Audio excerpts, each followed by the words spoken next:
டெல்லி சென்ற எடப்பாடி பழனிசாமி நேற்றைய தினம் அதிமுகவினுடைய அலுவலகத்தை பார்வையிடுவதற்காகத்தான் போகிறேன் அப்படின்னு சொல்லிட்டு டெல்லி போனார்.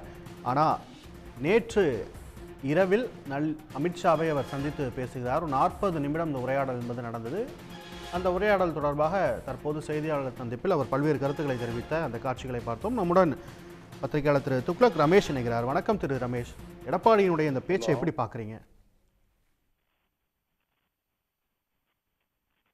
திரு எடப்பாடி பழனிசாமி அவர்களின் நிலையில் தளர்வு அல்லது மாற்றம் வெளிப்படையாக தென்படுகிறது.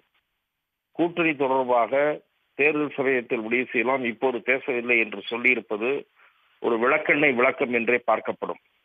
முன்பு போல திட்டவட்டமாக கூட்டணி கிடையாது என்கிற பழைய நிலை தொடர்கிறதா என்கிற கேள்விக்கு கொள்கை வேறு கூட்டணி வேறு என்ற ஒரு புதிய தத்துவத்தை அவர் உதிர்த்திருக்கிறார். ஆகவே பாஜகவுடன் கூட்டணி 26 இல்லை, 29 இல்லை என்றெல்லாம் வசனம் பேசிவிட்டு இப்போது இறங்கி வர வேண்டிய கட்டாயம் திரு எடப்பாடி பழனிசாமிக்கு ஏன் ஏற்பட்டது என்பதை அவர்களுடைய கட்சியினர் தான் விளக்க வேண்டும். இப்ப நேற்றைய தினம் சந்திப்புக்கு பிறகு அமித்ஷா தமிழகத்தில் தேசிய ஜனநாயக கூட்டணி ஆட்சி அமையும்னு ஒரு கருத்தை போடுறாரு. அந்த கருத்து அதிமுக பாஜக கூட்டணி தொடர்பானதா இல்ல ஏதோ ஒரு செய்தியை வெளிப்படுத்துறதுக்காக அந்த ட்வீட்டுங்கிறது இருந்ததா? நிச்சயமாக தமிழக அரசியலில் மாற்றத்தை கொண்டு வருவதற்கான முயற்சிகளை பாரதிய ஜனதா முன்னெடுத்து வருகிறது.